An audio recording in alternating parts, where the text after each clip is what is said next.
And so let me ask you, what memories do you stand out from your time at Duke as a student? What stands out in my mind was the support that I received from the faculty from the moment that I came here.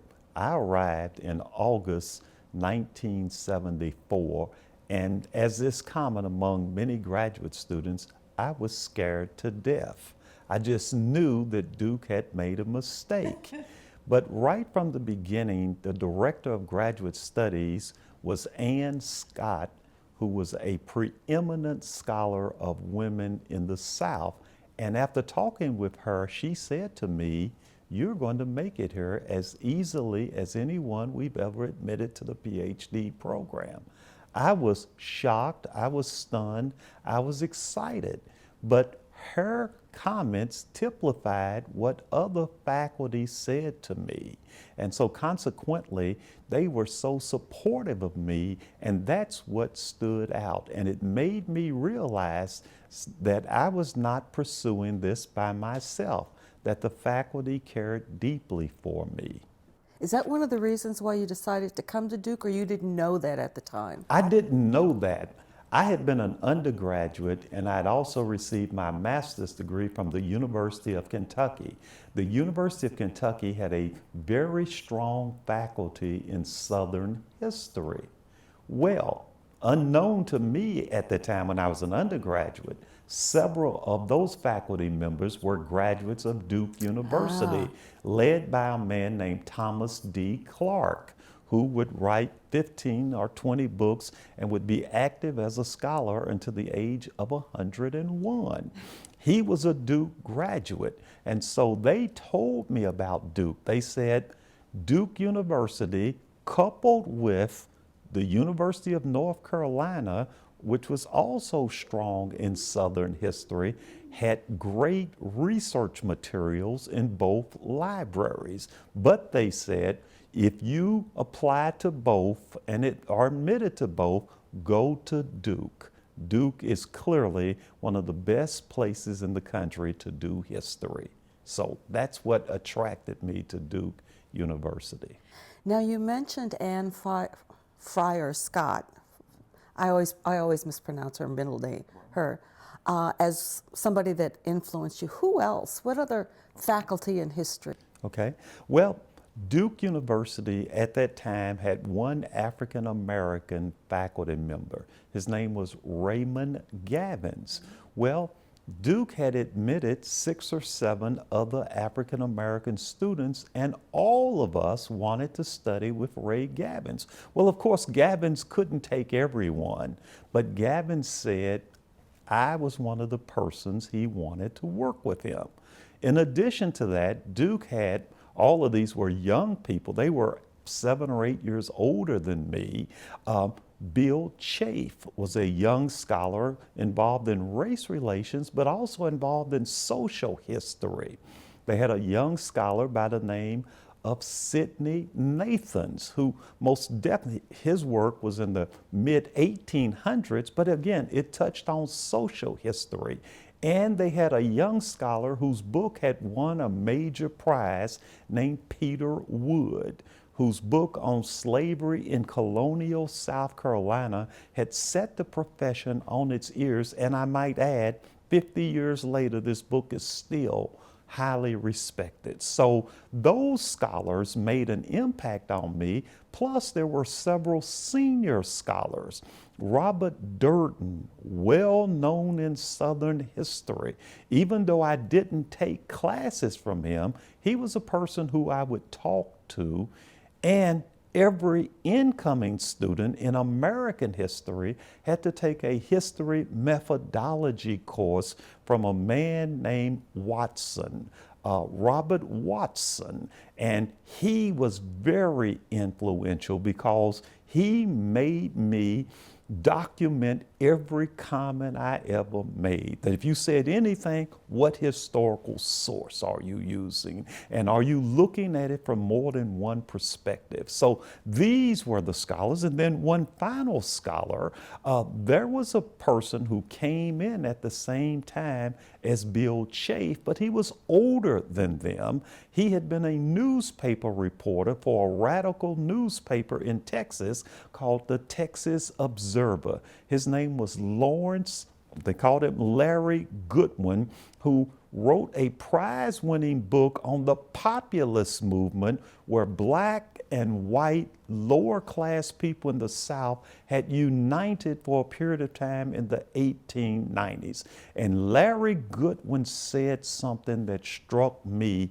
He said that most of what we know about American history has been written from the perspective of rich white men. He said, now the story of rich and powerful white men is important, but it leaves out most white people, not to mention women, not to mention African Americans, not to mention other groups. And he said, here at Duke, we want to change that. We want scholars who are going to look at history from the bottom up.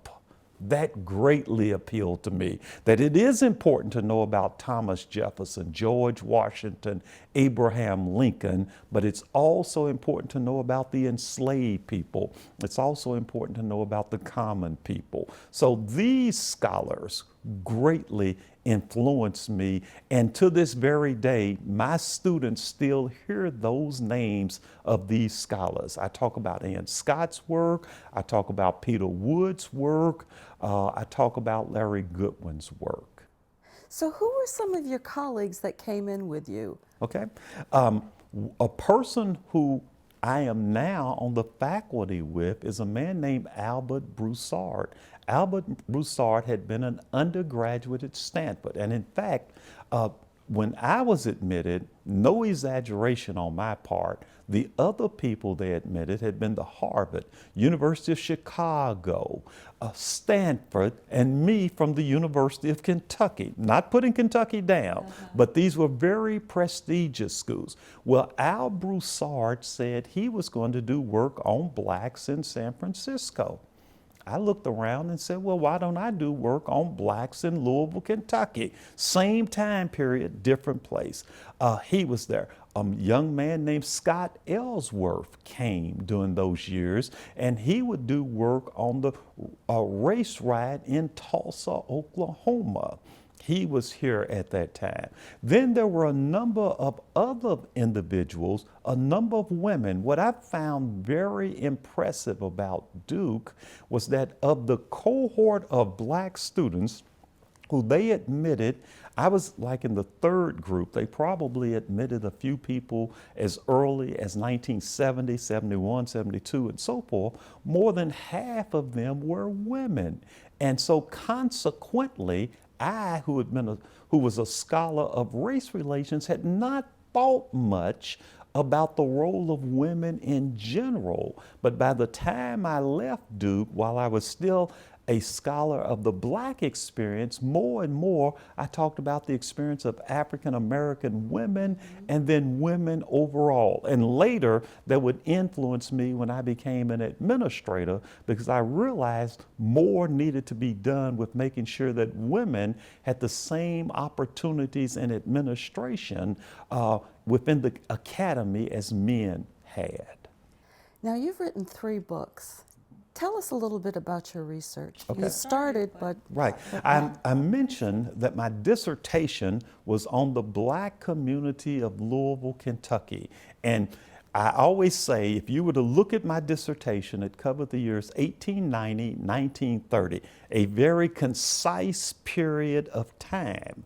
Well, the faculty at Duke had said, work on a problem. Introduce a problem, write about that problem, close it out. And they said a dissertation is not a book. You can expand it on your job. Well, once I was hired back at the University of Kentucky, I decided that I needed to go back to 1865.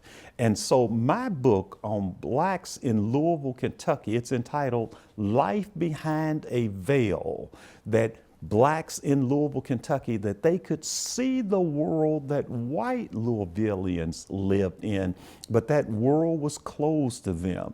And as much as I tried to say Louisville was like Birmingham or Montgomery, I realized it was not, that Louisville was neither southern and fully nor northern. It differed in some ways. And so I came up with the concept of polite racism.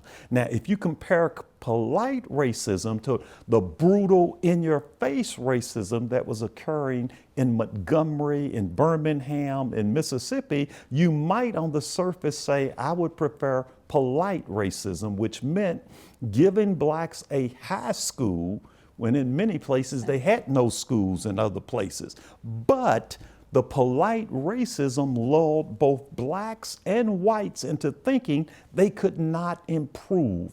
Plus, as long as black people stayed willingly in their place at the bottom of society, then race relations were okay. I conclude that places like Birmingham, which had brutal, overt racism, had no choice but to address their racial problems, and they probably surpassed Kentucky. But while writing the book on blacks in Louisville, I came across lynchings, I came across acts of violence that were occurring elsewhere in Kentucky, and this led to my second book, Racial Violence in Kentucky. That prior to my work, most scholars said there were 110 lynchings in Kentucky. My conservative count ended up with over 250 lynchings in Kentucky, and they had carnival-like brutal lynchings that characterized the South. So I document over 250 lynchings in Kentucky. When the number of lynchings began to decline in Kentucky, as well as elsewhere, it was replaced with something that I write about in my book for over 100 pages, legal lynchings, where the state took on the role of the mob in executing people. I looked at more than 100 legal cases, and if you looked at those, unaware of the race of the person, you would say, surely this person was found not guilty.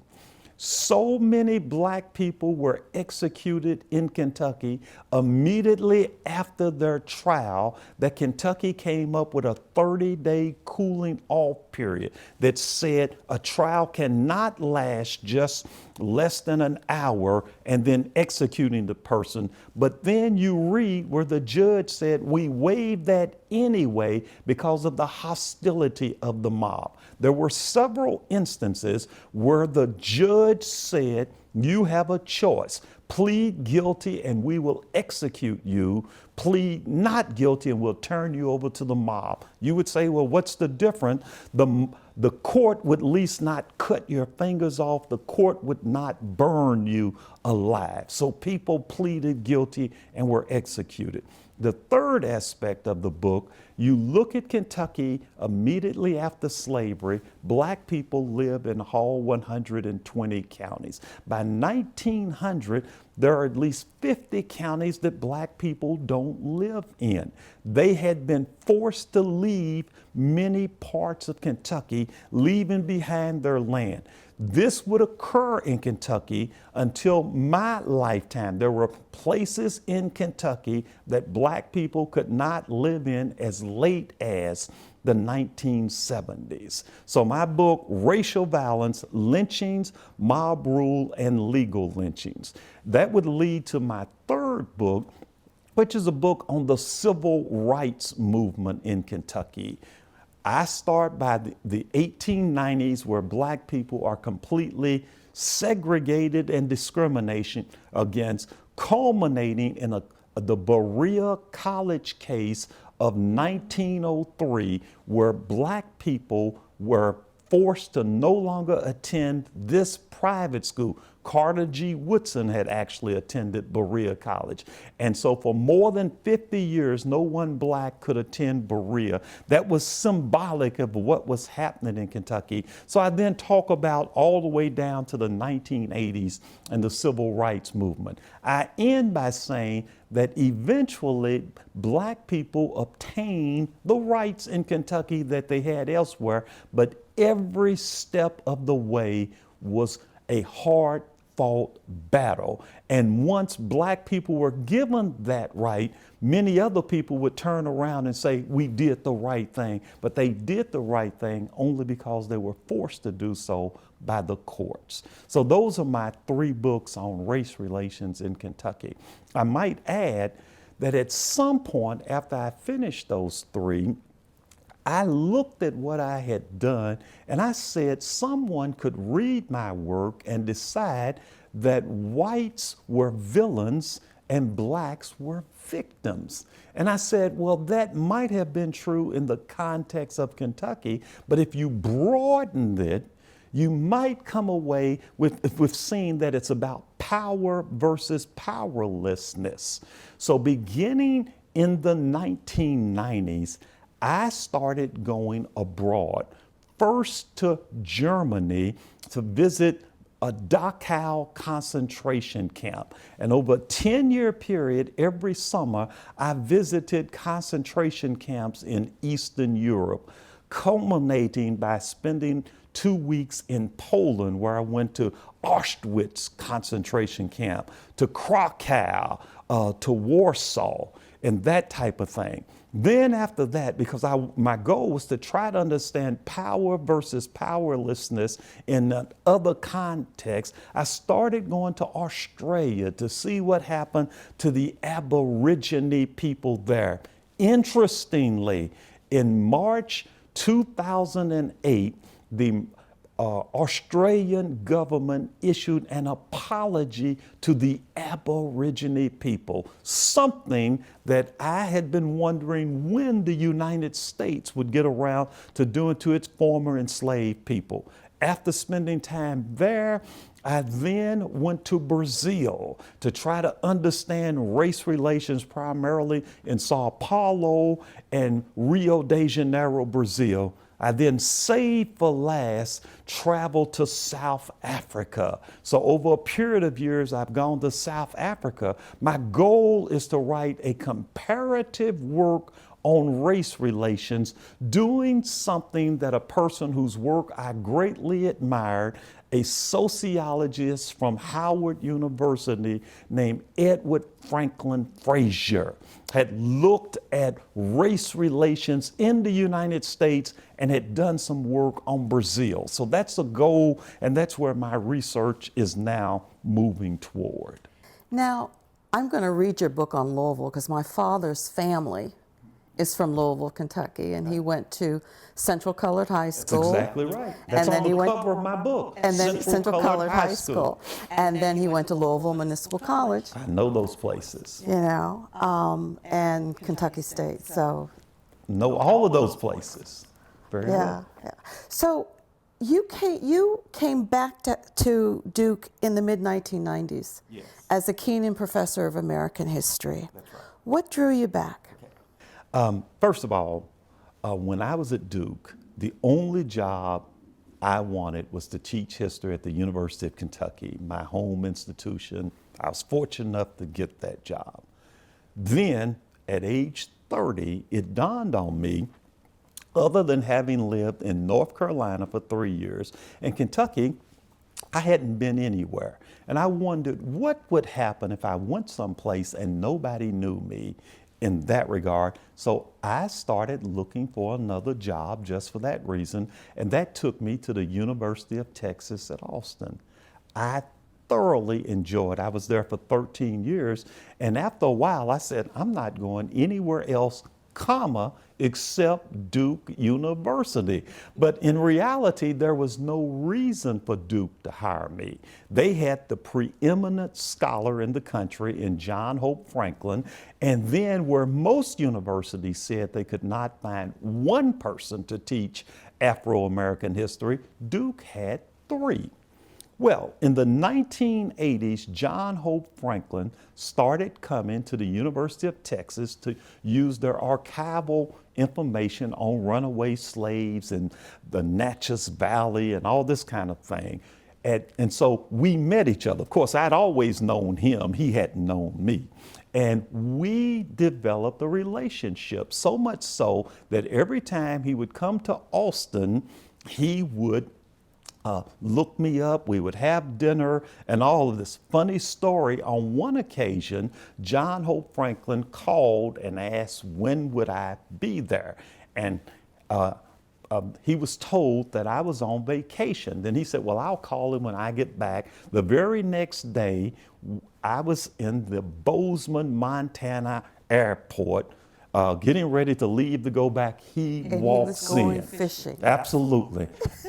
I couldn't believe that. Well, at any rate, at some point, John Hope Franklin is told by the history department at Duke that they are going to hire someone new in the Wim Keenan Chair in American History. And Franklin said the perfect person, believe it or not, is a Duke alum, but he is going to say no because he so loves being at the University of Texas.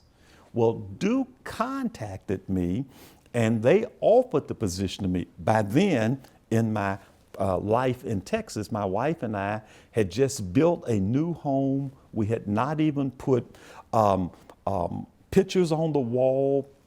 We had not purchased curtains and all these other things. But I immediately said yes and moved here. So I knew that I would be at Duke. Going to Duke was a dream come true because, again, the faculty members who I had mentioned earlier, because they were really, the cohort of them were only 8 or 9 years older than me, they were still teaching here. So I was very excited and honored to join the Department of History at Duke. Now, after your time at Duke in the 90s, you began a career in higher education administration. What made you decide to pursue that path after nearly 2 decades as a faculty member?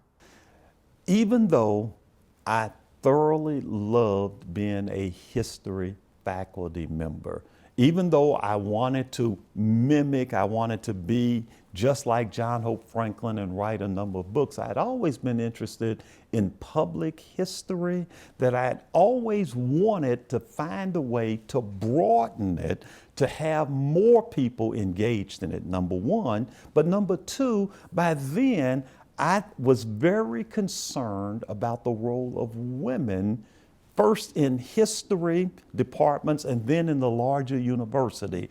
And I thought that I could impact that by being an administrator. Just so happened at the University of Texas at Austin, the 2 people who had mentored me had been the Dean of Liberal Arts who had hired me years ago, but at some point the president had come around to meet with various faculties. His name was Wim Cunningham, and Wim Cunningham contacted me when I'm at Duke, and he flies over to Durham, and he says, by then he had been named the chancellor of the University of Texas system. So not only is he the one who the president of the University of Texas at Austin reports to, but 10 other universities in the University of Texas system, including the University of Texas at Arlington, the number 2 school. And he said, I want you to go there temporarily as the as interim provost, that we've made some changes. And he said, but really in truth, I suspect it'll work out to where you will become the permanent provost there. And I just could not say no to Wim Cunningham. And so even though I had an endowed chair at Duke, I had the perfect situation here, I said yes to going there. And so I would be provost at the University of Texas at Arlington for 8 years. And sure enough, when I got there, they were spending $1,000 a year on women's studies. By the time I left, $250,000 a year on women's studies. There were other kinds of things that meant a lot to me, to bring in speakers, to do various other kinds of programs and the like. So that was one of the reasons why I wanted to become a provost. At some point, I had always said, following John Hope Franklin's lead, that I wanted to be a professor at Howard University or some other historically black, but really Howard University. But I'm in Texas, and the main historically black college was Prairie View A&M University. At some point, I was approached by the people at the Texas A&M system, and they asked me to apply for the presidency of Prairie View. And so I did that in 2003, and with the goal that I said to everyone that I am a historian masquerading as a college president. I'm a historian. And I said what that means is that, sure, we're going to do all the things that are required as far as accreditation, as far as developing courses and all of those things, but I want to focus on education outside of the classroom. By that I meant I wanted to bring in a wide range of speakers. I wanted for Black History Month, where they were spending $1,000, by the time I left, we were spending $100,000 per year on Black History Month, bringing in speakers, promoting art. We would have original art done and things like that. I mentioned the dean who had hired me at UT Austin, a man by the name of Robert D. King. I told him that I wanted to develop a reading list, and I then wanted to have it I wanted to publish it. So he gave me $10,000 so we could really do it nice. And so we published the Prairie View reading list, and I disseminated some 40,000 copies of that. 7 years later, I went back to Bob King and I said, you know what, I want to do a second reading list. And this reading list has history books, but books of all sorts of areas. Books on music, books on art, wide range. The second one even has 2 children's books down there.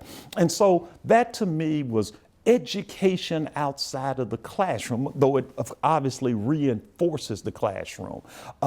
When President Obama was inaugurated, I said, you know what, I think I want to go. And I said, but I have a rule. Anything I do, students have to do, or it's not important enough. So we spent $40,000 in taking a large number of students to President Obama's inauguration. My whole view as president was that I wanted to give students access to various things and new ideas. A young woman came to see me on one occasion, said she was in engineering, and she wanted to go to the Yangtze River in China to see about bridge construction there. I said, makes sense to me. What am I supposed to say, no to something like that? And I'm supposed to say yes to something like that. So that's what I thought being an administrator would really put me in a position to enhance education for folk at various levels. And also it meant being able to do things for faculty, just like I had been supported early in my career. What advice would you give graduate students that might be considering a career in higher education administration? I believe that everyone, number one, has to have a goal, that you have to be clear on why did you decide you wanted to go to graduate school. I've never lost track of that. That I always wanted to teach history. I always wanted to promote critical learning and reading. So I think you have to have a goal. You clearly have to have mentors. Back when I started, they didn't use the word mentors. There were just people who I saw who were doing things that I really thought I could learn from those folk. And you have to have a sense of discernment. What happens when one person tells you to go left in your research and the other person tells you to go right. You're going to go halfway? No, you've got to do one or the other. So who do you listen to and how? And what I also believe is that you've got to understand it requires a great deal of work. I've written 3 books. I can't write at all. It takes me forever to get things straight grammatically. I have to write, I have to rewrite. You have to invest the time. I tell folk, whatever metaphor you want to use, for me, my work is like eating an elephant or walking 10,000 miles. You have to do it every day. I haven't been waiting for inspiration to do it. I've just been doing the job. And that's what I would say. And I think you have to also be flexible because even though you have a goal, I didn't know being provost was going to open up. And I had to be flexible enough to do that, but I also always kept in mind that I'm really a historian first and last. And so even though I became an administrator, I always knew I would come back to being a history professor. So what advice would you give our PhD students who are going to graduate in May as they prepare to embark on the next stage of their career? I don't know if this is advice or what, but here's what I believed. First of all, I was very appreciative, very thankful for the financial support I received first from the University of Kentucky and then from Duke University. And what it said to me, people had entrusted had believed in someone like me to then go out and educate, to work with younger people, work with students. Most often they're younger people. And so I hope they understand that they're going to be in positions of trust, whether they're at a university or doing other things as well. I think for me, that you have to be appreciative. Even if you say someday I would like to be the president, the dean, the vice president, or something like that, if you do the job at whatever level, other kinds of things. So enjoy and appreciate every aspect of your career. I made a mistake. Okay. My wife and I, we got married when we were sophomores in college. That wasn't a mistake. In fact, if everything continues on, we will have been married 50 years this summer. So that was not the mistake. The mistake was that I decided since I was married, I couldn't have fun in college. I had to be completely sincere. I needed to get everything on. My advice to other people is that you cannot segment your life. I wanted to hold off on things. I'm so glad that my wife insisted that we go ahead and have children because that was so important in my life. But for a period of time, I put my career in front of everything else. As much as I love basketball, I would say, no, I don't have time to go to a basketball game. I've got to work and things like that. So I would say to them, have balance in your life right from the beginning. Do your work, but enjoy whatever family life you have some kind of recreational or some type of outlets. I've come back to doing all those things. My wife and I, we go to the movies all the time. We'll go to the movies even when we know it's a bad movie that we're going to see. We'll just go anyway. And we do other things. We travel a lot for recreation, for fun, and things like that. But the advice I would give them, yes, your career is important, but the other aspects of your life are equally important. The other advice I would give is that please understand, no matter how smart you are, how good you are, you did not make it on your own. That there are other people, and I believe this not just applies to women or to African Americans or to minorities, but I believe it applies to everyone, that there were other people who paved the way to make it possible for you to be there. In my case, the people who most helped me, because I'm now 70, they're no longer here. I have to then give back to other people. At some point, I went from not worrying about getting or keeping an endowed professorship or getting this or getting that to helping other folk. And that's what I have to do.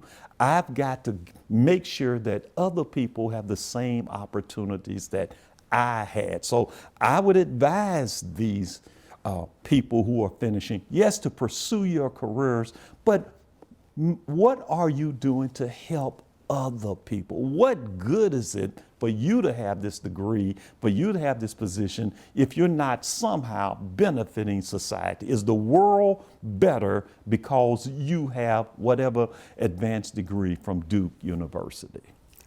Dr. Wright, thank you. Well, thank you.